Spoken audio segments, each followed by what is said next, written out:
So originally today was going to be our video on each Army of the Potomac Corps. But as I was writing it, I had something sitting next to me. And it was a national park pamphlet from my trip to Petersburg, Virginia, and the Petersburg battlefield. And something caught my eye, and it was the men of Edward Ferrero's 4th Division, better known as the U.S. Colored Troops. I thought for a moment, I could do a video on this in the future. But then I decided why. There's no reason to wait. Heck, I can describe each corps in the future. So, I wanted to do today a video on free men who answered the call. As always, friends, please like, share, and comment. And if you're new to the channel, I'd love to earn your subscription. And let's get into it. So the war as of 1862 had turned from the preservation of the Union to also having the general emancipation of African American slaves in the states in rebellion, at least. A common misconception of the Emancipation Proclamation was that it freed all slaves. This is just simply not true at all. The Emancipation Proclamation only freed slaves in states in rebellion. So, the border states like Missouri, Kentucky, West Virginia, Maryland, those slaves were not freed. The actual language of the proclamation did not even designate the people as people. It in fact designated them as property that the military could liberate to correspond with the U.S. Congress's Confiscation Act of 1862. But it was a call to slaves throughout the states in rebellion to escape and to make their way north that will now publicly ignore the Fugitive Slave Act. But in the North, this came as a call to the freedmen in the North and in the West to rally to the American flag. Regiments were now being formed. They would be allowed to have black NCOs, but be commanded by white officers. One of the most famous of these was a Northeastern regiment, named the 54th Massachusetts Volunteer Regiment, commanded by Robert Gould Shaw. But other regiments were risen as well. In the West, Ulysses S. Grant actually took the freed slaves who volunteered to fight and actually had them trained and part of his army. But you had also infamous units, like the contraband regiments. These units were mainly set up in the cotton states, where Union forces had made beachheads in. So places like South Carolina, Louisiana, Florida, and so on. These soldiers were not actually trained. They were more so captured goods that the Union would use to build defenses, serve as camp support, and sometimes terrorize the locals. Unlike the state regiments or Grants, they were never meant to fight. But tens of thousands would come. From the North, a recorded almost 80,000 would volunteer. From the South, almost 94,000 would fight for their freedom. The Confederate government, however, refused to view them as legitimate soldiers.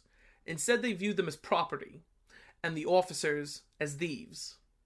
Many times, the colored troops would not even be taken prisoner, and their officers would be immediately executed. One of the earliest famous actions of the war was the skirmish at Island Mound in Missouri. The 1st Kansas Volunteers, a colored regiment, had been sent into Missouri to push Confederate guerrillas out. After savage fighting between the colored troops and Southern guerrillas, they successfully defeated the Southerners, clearing them out of Missouri. Another famous battle was actually a Union defeat and involved the 54th Massachusetts at the Battle of Fort Wagner. Colonel Shaw volunteered his regiment to make the first assault on Fort Wagner, on Morris Island protecting Charleston Harbor in South Carolina. The men of the 54th punctured the defenses, holding the first level with their brigade as well as the 2nd Brigade. They would hold for an hour and then be pushed back by the Southern troops. Colonel Shaw would be killed, and the regiment would lose 270 of their 600 men. Colonel Shaw will be buried with his men, in an act the Confederates attempted to make an insult. But Shaw's family considered it the greatest honor that their son would rest with such brave soldiers. The next famous turnout of the U.S. colored troops would be during the Petersburg-Richmond campaign, where they would make up the 4th Division of Burnside's 9th Corps. They would originally be the ones assigned to make the initial attack on the crater on July 30th. but at the last minute, due to concerns of a failed attack, they were switched out. The switch would backfire the attack at the infamous Battle of the Crater. A crushing defeat. The colored regiments would still attack, but much like the rest of the Corps, would be defeated. Horrifying stories came out. The Confederates would pull the African American soldiers out of the crater and shoot them point blank, or do bayonet drills on them. An extremely terrifying story was of two Confederates dragging a young man off to a trench. One of the men whipped the soldier with his ramrod, while the other loaded his gun to kill the young man. The first shot missed, hitting the U.S. belt buckle the soldier was wearing. The whole time, the young man begged for mercy, until the soldier fired the second shot, killing him. These reports would horrify the Union Army in the Northern Republic, and helped with the passage of the 13th Amendment to the United States Constitution, which outlawed slavery. The brave soldiers of the U.S. Colored Red Troops would be the main units kept in the post-antebellum occupation armies. They were garrisoned in the cities of the destroyed South. Their bravery was unquestionable. They were fighting for something more. They were fighting for the chance to reunite with their families. They were fighting for the right to be recognized as men, not property. They fought and they broke their chains that had confined them. At Petersburg, I took this picture, and it touched me a lot, and I could feel their presence at the monument. If you allow me, I'll read the description. In memory of the valorous service of the regiments and companies of the U.S. Colored Troops, Army of the James and Army of the Potomac, Siege of Petersburg, 1864 to 65. Thanks for watching, friends. I plan to do a video on the film Glory, based on the 54th Massachusetts, along with videos on specific colored regiments.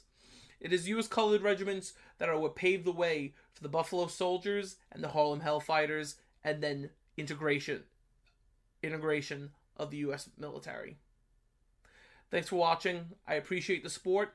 Cannot wait for our next series. If you're a new viewer, please subscribe. I do have new content up every weekday. If you're one of our returning viewers, please like, share, and comment. And we'll see you in the next one.